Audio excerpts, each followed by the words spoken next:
हमारे साथ बातचीत करने के लिए पूर्व केंद्रीय मंत्री और बीजेपी के सांसद प्रकाश जावड़ेकर जी जुड़ गए हैं। प्रकाश जी, आपका बहुत बहुत स्वागत है एनडीटीवी इंडिया पर। विपक्ष कह रहा है कि ये शायद पहली बार है कि सरकार ही नहीं चाह रही कि सदन चले और बीजेपी के जो सांसद है वो लगातार हंगामा कर रहे हैं। नहीं, देखो, मुझे ये नहीं समझ रहा है कांग्रेस का तर्क। अरे, आप देश का अपमान बाहर जाकर करोगे। और दिग्विजय जी को आज मैंने एक चैनल पर सुना, उन्होंने कहा कौन से नियम का उल्लंघन किया। अरे भाई, लोकसभा के कामकाज के हर नियम का उल्लंघन किया। नियम है कि किसी सदस्य पर अगर आपको आरोप करने हैं तो उसकी पूर्व सूचना देनी चाहिए। और अगर बाहर के किसी व्यक्ति का नाम अगर हम ले रहे हैं, वो परमिशन नहीं है क्योंकि वो डिफेंड नहीं कर सकता, लेकिन फिर आप सभी भाषण को पूरा सब्सटेंशिएट करना चाहिए, उसका सबूत देना चाहिए कि भाई किस आधार पर ये आरोप लगा रहे। बेलगाम आरोप लगाना और स्पीट एंड रन की पॉलिसी लेना, ये कोई जिम्मेदारी नहीं है और जिम्मेवार सांसद भी नहीं ऐसा कर सकता। और इसलिए नियम का उल्लंघन किया, यही तो मुद्दा है एक। और विदेश में जाकर देश की बदनामी की और वो कह रहे लोकतंत्र। अरे, लोकतंत्र इस देश के सिवा कहां मजबूत है। यहां 80 करोड़ वोटर है, 70% वोट देते हैं और अपनी पसंदगी बहुत साफ तरीके से बताती है और 5-6 घंटे में निर्णय आते हैं। तो इतना अच्छा मैकेनिज्म लोकतंत्र का दूसरे देशों में नहीं है, इतनी बड़ी संख्या भी नहीं है। So we are not only largest democracy but we are mother of democracy. और इसलिए लोकतंत्र पर सवाल उठाना यही उनकी प्रमुख गलती है, देश का विदेश में जाकर अपमान करना। और ये झूठ बोलते हैं। उन्होंने कहा कि हमारा माइक बंद करते। अरे, राहुल गांधी का पूरा 50 मिनट का भाषण पूरा देश ने सुना, यानी लाइव था। किसका माइक बंद किया था? ये इस तरह से गलत फहमी आप बाहर जाके जिन्होंने नहीं सुना है उनको ये बताना, यानी भारत के लोकतंत्र के बारे में एक गलत चित्र निर्माण करना, यही एक लोकतंत्र के लिए अपराध है। लेकिन प्रकाश जी, कई विपक्षी दलों के नेताओं का यह कहना है कि राहुल गांधी ने कुछ भी गलत नहीं कहा है, वो पूरी तरह से उनका समर्थन करते हैं, उन्हें माफी मांगने की कोई जरूरत नहीं है। और राहुल गांधी ये कहते हैं कि देश के जो संवैधानिक संस्थान हैं उन्हें नष्ट किया जा रहा है, इस तरह से लोकतंत्र जो है वो खतरे में आया है। ये बहुत ही गलत है। आज मीडिया पूरी आजाद है, इतने 900 चैनल है और पूरे चल रहे हैं। 10,000 से ज्यादा न्यूज़पेपर्स है, वो भी ढंग से चल रहे हैं, अपनी अपनी बात को लिखते हैं, अपनी अपनी बात को कहते हैं। कहां मनाही है? सोशल मीडिया प्लेटफॉर्म जोर से चल रहा है, तो दोनों पक्ष आते हैं उसमें। तो इसलिए ये कहना कि यहाँ कोई संस्था का कोर्ट अपने अपने फैसले देते, अभी चुनाव आयोग के बारे में फैसला दिया तब तो स्वागत किया, अब कह रहे कि नहीं, वो कोर्ट को भी खत्म किया है। अरे, कहाँ कोर्ट तो अपना यहाँ जीवित है और बाकी भी यहाँ मानवाधिकारों का भी संरक्षण है, लेकिन कानून व्यवस्था अच्छी रहेगी। तो ये मुझे लगता है ये अच्छी स्थिति है।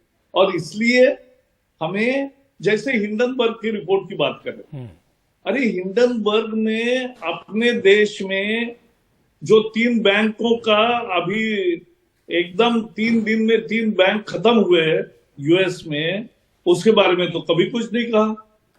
वो शॉर्ट सेलर है। एक षड्यंत्र के तहत अगर कोई रिपोर्ट दे तो उसका थोड़ा ही, उसको ये वो प्रमाण थोड़ा ही हो गया, आपको प्रमाण देना चाहिए। लेकिन प्रकाश जी, विपक्ष ये कह रहा है, लगा रहे हैं उसका क्या आधार है? जी, लेकिन प्रकाश जी, विपक्ष ये कह रहा है कि सरकार जो है हिंडनबर्ग मामले से अपना ध्यान भटकाना चाहती है और इसीलिए राहुल गांधी के इन बयानों को मुद्दा बनाया जा रहा है। विपक्ष जेपीसी की मांग पर अड़ा हुआ है। नहीं, अरे भाई, मैंने बताया ना, हिंडनबर्ग एक शॉर्ट सेलर, उनका वो उनका व्यवसाय का हिस्सा है और इसलिए आज प्रत्यक्ष अडानी के शेयर समझो बहुत कम गए थे। आज क्या शेयर मार्केट की स्थिति है, तो वो ऐसा नहीं है। और हिंडनबर्ग ने बाकी तो बैंकों के बारे में नहीं कहा था। और यहाँ प्रत्यक्ष स्थिति अलग है। मैं आज उसकी चर्चा नहीं कर रहा हूं, मैं चर्चा कर रहा हूं कि 75 में जिन्होंने इमरजेंसी के दौरान पूरी लोकतंत्र को खत्म किया, संगठन स्वतंत्रता को खत्म किया, अभिव्यक्ति स्वतंत्रता को खत्म किया, न्यूज़पेपर में सेंसरशिप लगाई और जिन्होंने लाखों लोगों को बंदी बनाया, ऐसे लोग हमें लोकतंत्र पर अभी लेक्चर दे रहे और लोकतंत्र खत्म किया ऐसा बोल रहे। ये तो हद हो गई। अरे हम लड़े उस समय, इसलिए लोकतंत्र बचा। लेकिन प्रकाश जी, कांग्रेस का यह भी कहना है कि राहुल गांधी चूंकि राज्यसभा के सदस्य नहीं हैं, इसलिए राज्यसभा में मामला नहीं उठाया सकता। इसी चीज को लेकर के शक्ति सिंह गोहिल ने प्रिविलेज का नोटिस भी दिया, विशेषाधिकार हनन का नोटिस भी दिया। प्रिविलेज नोटिस लोकसभा में राहुल गांधी के खिलाफ भी हुआ है, तो दोनों निर्णय देखे जाएंगे, सच्चाई बाहर आएगी ना। सत्य यह है कि संसद तो एक है ना, और संसद का कोई सदस्य देश के बाहर जाकर बदनामी करेगा तो विषय कैसे नहीं उठा सकते। हम विषय उठा रहे, आरोप नहीं कर रहे। हम सच्चाई बता रहे कि आपने विदेश में जाकर देश की बदनामी की, आपने विदेश में जाकर लोकतंत्र की गलत तस्वीर पेश की, तो ये कोई व्यक्तिगत हमला थोड़ा ही है। आपने जो किया उसको भर्त्सना कर रहे हैं हम, और आपको मांग कर रहे हैं कि माफी मांगो। लेकिन प्रकाश जी, यह भी कहना है कांग्रेस पार्टी का कि प्रधानमंत्री मोदी भी जब विदेश यात्रा पर गए तो कई बार उनके इस तरह के बयान आए जिसमें उन्होंने पिछली सरकारों की आलोचना की है, और मल्लिकार्जुन खड़गे ने तो बाकायदा ट्वीट करके पूरे 5 वो जो बयान है उनके बताए। उन्होंने कहा कि अगर माफी मांगनी चाहिए तो पीएम को मांगनी चाहिए। नहीं, मैं बता रहा हूं। अरे भाई, मोदी एक अलग किस्म के प्रधानमंत्री है, जिन्होंने नेहरू जी से लेकर, इंदिरा जी से लेकर, राजीव से लेकर, मनमोहन जी से लेकर सभी प्रधानमंत्रियों का संग्रहालय बनाया। उसको उदार दिल लगता है, उसको एक देश के प्रति निष्ठा लगती है। और आप सबने भाषण दिखाए हैं उनके लाल किले के प्राचीर से 15 अगस्त को, जिसमें 3 बार तो मैंने सुना है जब उन्होंने कहा कि आज तक जो देश में सरकारी हुई उन्होंने भी अपने तरीके से काम किया, और जो प्रधानमंत्री हुए हर एक ने अपनी क्षमता और इच्छा के अनुसार काम किया, लेकिन अभी हम उसको तेजी दे रहे हैं।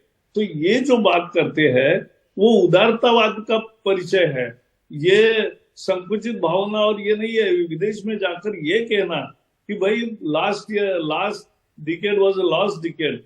तो that is not a comment which should be treated as anti India. India का अपमान नहीं था वो।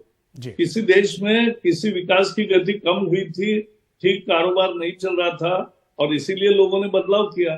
तो ये बताना एक अलग चीज है, और जाकर वहां लोकतंत्र ही खत्म हुआ, न्यायालय खत्म हुआ, न्यूज़पेपर और आजादी खत्म हुई, बोलने की आजादी नहीं है, एक के ऊपर एक झूठ के ऊपर झूठ, झूठ के ऊपर झूठ। और उन्होंने कहा कि नहीं हमारा माइक भी बंद करते हैं। अब तो हद हो गई। किसका माइक बंद किया भाई? आपका भाषण तो सबने सुना, आप खड़े हो गए तब से आप बैठे तब तक सब भाषण सबने सुना। लेकिन प्रकाश जी, ऐसा लग रहा है कि जिस तरह से जो पहला हाफ था बजट सत्र का, उसमें भी गतिरोध बना रहा ये जेपीसी की मांग को लेकर, और दूसरा हाफ इसमें भी गतिरोध बन गया है। ये गतिरोध किस तरह सुलझेगा? आपको लगता है कि कोई संभावना है, या बीजेपी अड़ी हुई है मांग पर कि राहुल गांधी माफी मांगे? कल सुलझ सकता है। राहुल गांधी कल सुबह 11:15 बजे भी माफी मांगते हैं तो 11 बजे कामकाज शुरू है। हमने थोड़ा ही रोका है। एक न्यायोचित मांग है, वो देश का अपमान करके आए हैं, तो उसके लिए माफी मांगो, और माफी मांगने के बाद काम तो चलेगा। हम तो काम चलाना चाहते। आज सभापति जी ने राज्यसभा में पूरी इस सेशन में क्या क्या विधेयक लाने वाले हैं, कौन कौन सी चर्चाएं करने वाले हैं, कितना बहुत काम दिया है कि मुझे नहीं लगता कि 6 बजे तक रोज, ज्यादा बैठना पड़ेगा 8 बजे तक, तब ये काम पूरा हो जाएगा। उसमें कांग्रेस वाले नारे देकर प्रधानमंत्री को भी बोलने नहीं देते। इस तरह से अगर काम करेंगे तो ये थोड़ा ही लोकतांत्रिक पार्टी हो गई। लेकिन कांग्रेस पार्टी का ये भी आरोप है जी, उनके विपक्ष के नेता का राष्ट्रपति के अभिभाषण पर भाषण हमने सुना, और प्रधानमंत्री का जवाब उन्होंने नहीं सुना और शोर शराबा किया जी। ऐसा थोड़ा ही, ये लोकतंत्र नहीं है जी। लोकतंत्र में एक दूसरे के भाषण सुने, डिस्कस, डिसाइड, डेलिबरेट, और जो भी अपनी राय है वो प्रकट करे, उसमें कोई आपत्ति नहीं है। लेकिन प्रकाश जी, जाते जाते एक सवाल आपसे ये भी पूछ लें कि कांग्रेस पार्टी का यह कहना है कि जिस तरह से भारत जोड़ो यात्रा राहुल गांधी ने की और उनका कहना है कि जो सफलता उनको इस यात्रा में मिली उससे बीजेपी घबरा गई है और इसलिए राहुल गांधी को निशाना बनाया जा रहा है। मुझे तो नहीं पता चला कौन सी सफलता कांग्रेस वाले बताए, लेकिन जहां जहां से वो गुजरे वहां से कांग्रेस वाले अनेक निकल गए पार्टी से।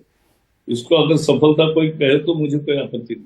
जी, बहुत बहुत शुक्रिया आपका प्रकाश जी, विस्तार से बताने के लिए कि बीजेपी क्यों आखिर राहुल गांधी की माफी की मांग कर रही है।